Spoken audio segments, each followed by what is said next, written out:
Reporte 100. Para platicar del caso Cienfuegos, le agradezco mucho al periodista del diario El País, Pablo Ferri, que esté con nosotros esta mañana en Reporte 100. Pablo, ¿cómo estás? Buenos días. Hola, ¿qué tal? Buenos días. Gracias por tomar esta llamada, Pablo. Dice el presidente, no se vale que Estados Unidos actúe con independencia, investigue en México y resuelva sin dar a conocer información al gobierno de México. Y es que en el caso Cienfuegos es una investigación de más de un año, de 2 años quizá, que jamás se comunicó al gobierno de México porque pues tenían, yo me imagino, temor las autoridades norteamericanas de que le pegaran el pitazo a Cienfuegos. Sí, bueno, en realidad, según explicaba en una nota ayer de New York Times, esta investigación nace ya desde 2013, sí, con la detención de un ex integrante o ex líder del cártel de los Beltrán Leiva, y las primeras menciones al padrino son de por entonces, ¿no? 2013, 2014, 2015.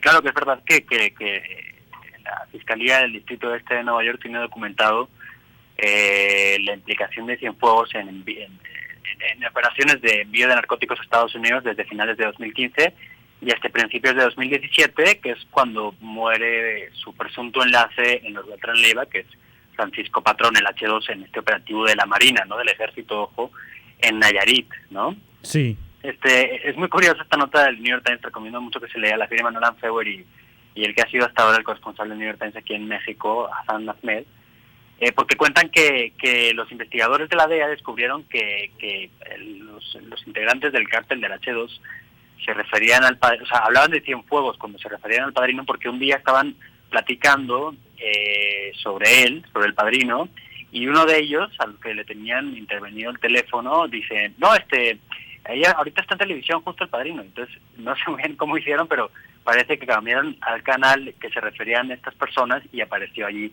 el general Cienfuegos, y bueno, pues ya a partir de entonces pudieron identificar al personaje, ¿no? O sea, es a partir de una grabación, a partir de una intervención telefónica, es que se dan cuenta que el padrino era nada más y nada menos que el secretario de la Defensa Nacional. Eso dicen los reporteros del New York Times, sí. Eso dicen ellos. Pero bueno, yo supongo que todo esto lo sabremos en el juicio, bueno, si es que hay juicio, porque ya sabemos que en Estados Unidos estos procesos pueden servir para ampliar el conocimiento de las agencias americanas, para seguir desarticulando las redes de tráfico de narcóticos a aquel país, ¿no? Entonces, bueno, no sabemos si hará juicio, si se desvelarán todos los detalles que nos gustaría saber o no, pero desde luego esto pues, se filtró y aparece en esta nota de New York Times que es muy interesante, ¿no? Sí. Luego hay otro apunte que a mí me parece interesante también, que publicamos en El País nosotros ayer, lo firma Zoraida Gallegos, la compañera, y ella cuenta que justo el supuesto socio de Cienfuegos, Francisco Patrón, el líder de esta escisión del cártel de los Beltrán Leiva, que tenía sobre todo actividad en la costa de Nayarit, no aparecía en la lista de 122 objetivos prioritarios del gobierno de Peña Nieto, ¿no? Y es casualidad que justo la persona que supuestamente estaba involucrada con Cienfuegos no apareciera en esta lista de objetivos, que era bastante amplia de per se. Y esto creo que también es interesante. Y luego, bueno, un recordatorio simplemente, porque no se trata solo de un caso de narcotráfico, o sea, evidentemente la acusación contra Cienfuegos allá en Estados Unidos tiene que ver con eso, pero ayer en proceso se hacía un recuento de la cantidad de recomendaciones que recibió la Secretaría de la Defensa, recomendaciones emitidas por la Comisión Nacional de Derechos Humanos durante el sexenio de Peña Nieto. En total eran 22, 5 por violaciones graves a derechos humanos, una es La Playa, la otra es Ayotzinapa. Pero al final todas esas recomendaciones tenían que ver con 31 víctimas de ejecución arbitraria y 20 de tortura. O sea, estamos hablando de que a la cabeza de la Secretaría de la Defensa había una persona que supuestamente estuvo dirigiendo, orquestando, facilitando envíos de droga al norte, dirigiendo operativos antidroga contra organizaciones contrarias a la que él protegía, con la que colaboraba, y que como resultado de eso, o parte del resultado de eso, murieron personas, ¿no? Y yo siempre, desde que escuchamos esto la semana pasada, me he preguntado cómo se sentirá la tropa al saber de esto, y cómo se sentirán las familias de las víctimas también, ¿no? Porque ya la separación, la difusa separación a veces entre el crimen y las dependencias del ramo de seguridad en México se vuelve cada vez más difusa a la vista de informaciones como esta, o antes con la detención de García Luna, o la acusación contra Ramón Pequeño y Luis Cárdenas Palomino. Así que, en fin, la verdad es que no estoy nada de acuerdo con las declaraciones del presidente en el sentido de que, bueno, se trata de un caso aislado, ¿no? O sea, cuando tú tienes a un secretario de la Defensa atrapado hasta las axilas, digamos, en un caso así, y por lo que leímos en la acusación de la Fiscalía del distrito de Nueva York, así es. No creo que sea una cosa solo de un señor que era la manzana podrida del texto, ¿no? Creo que estamos hablando de una cosa mayor, y creo que eso se tendría que investigar, y la Fiscalía, desde luego, tendría que tomar cartas en el asunto. Sí, de hecho, cuando Genaro García Luna es arrestado en Estados Unidos y llevado a juicio, en la Secretaría de Seguridad Pública Federal de Alfonso Durazo, corrieron a todos los que tendrían algún vínculo con Genaro García Luna, a los que pudieron haber tenido alguna relación con Genaro García Luna. Lo mismo se esperaría en este gobierno de López Obrador, que se investigara a todos los cercanos a Cienfuegos, porque, por ejemplo, el diario Reforma este sábado publica una nota que dice: persiste en Sedena mano de Cienfuegos, excuadros operativos están en cargos claves del actual gobierno. Y pues saca ahí, por ejemplo, Gabriel García Rincón, comandante de la Segunda Región Militar con Peña y con Cienfuegos, hoy es inspector y contralor de la Sedena. André Foullón, comandante de la Tercera Región Militar, hoy es subsecretario de la Defensa Nacional. Agustín Radilla, comandante de la Séptima Zona Militar, hoy es oficial mayor de la Secretaría de la Defensa Nacional. Homero Mendoza, comandante de la 10ª Zona Militar, hoy es jefe del Estado Mayor de la Sedena. Y José Luis Sánchez León, comandante de la 22 Zona Militar, hoy es director de la Industria Militar. Es decir, fueron cercanos a Cienfuegos y ahora fueron ascendidos con Andrés Manuel López Obrador. ¿También deben ser investigados ellos, Pablo? Sí, no, por supuesto. Estaba escuchando los nombres que mencionaba Juan Carlos. Sí. Y Sánchez León, por cierto, es uno de los implicados en el caso Tatlaya por la cadena de mando cuando ocurrieron los hechos, ¿no? Sí. Es decir, no estamos hablando de generales o altos mandos del ejército cualquiera, son personas que tienen su historial polémico, ¿no? Sí, no, o sea, Cienfuegos es una persona que llevaba en el ejército 53, 54 años antes de retirarse cuando acabó ese sexenio de Peña. Es un militar de colegio militar. Él, si no estoy mal con la fecha, ingresa al colegio militar en el año 1964. Ha pasado por regimientos de todo el país, ha comandado las regiones militares de Ciudad de México, de Chiapas, también en Jalisco, de Guerrero, que tiene sede en Acapulco.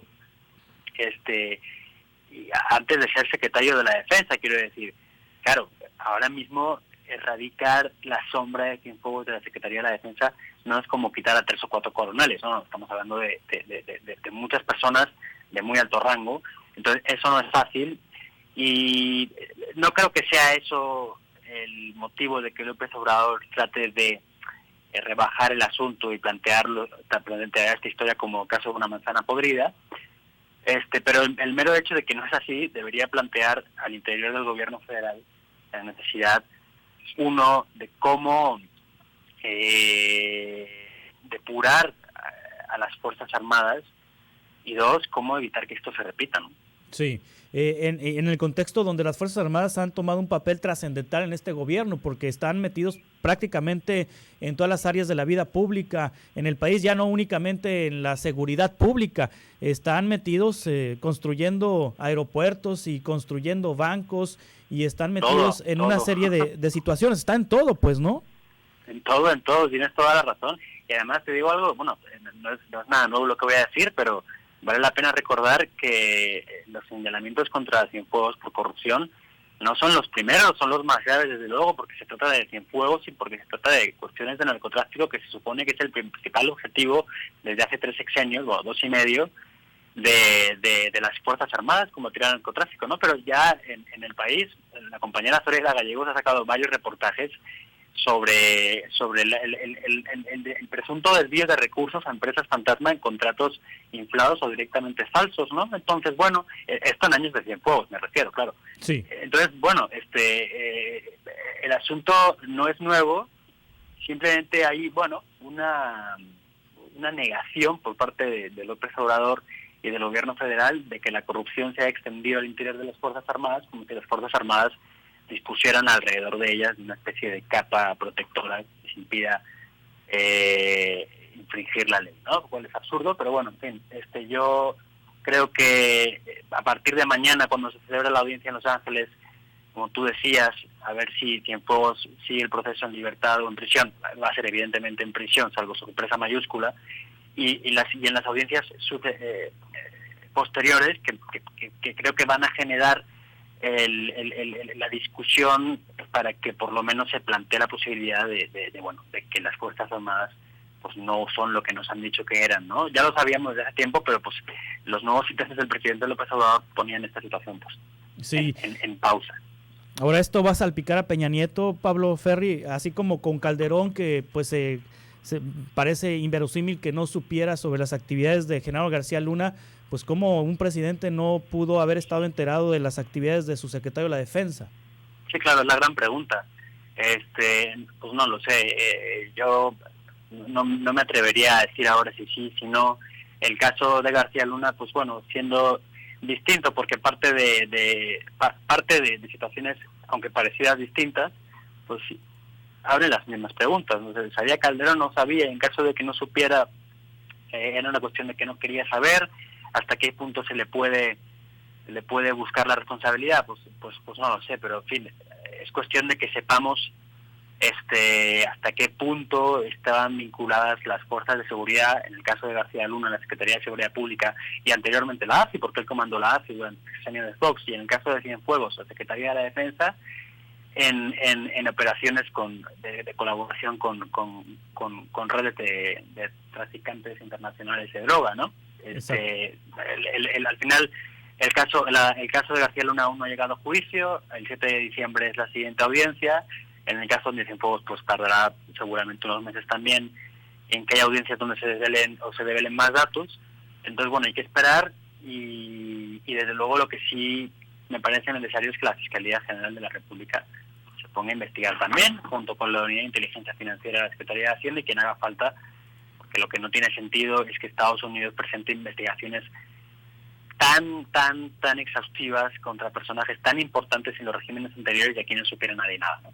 Exactamente. Pablo Ferri, muchas gracias por tomar esta llamada y por compartirnos tus reflexiones y la información que has investigado respecto al general Cienfuegos. Muchas gracias, Pablo. Un abrazo, hasta luego. Igualmente para ti es el corresponsal del País en México, Pablo Ferri, quien ha investigado también el caso de García Luna y le ha dado puntual seguimiento a las actuaciones del ejército mexicano, al ejército mexicano. Reporte 100.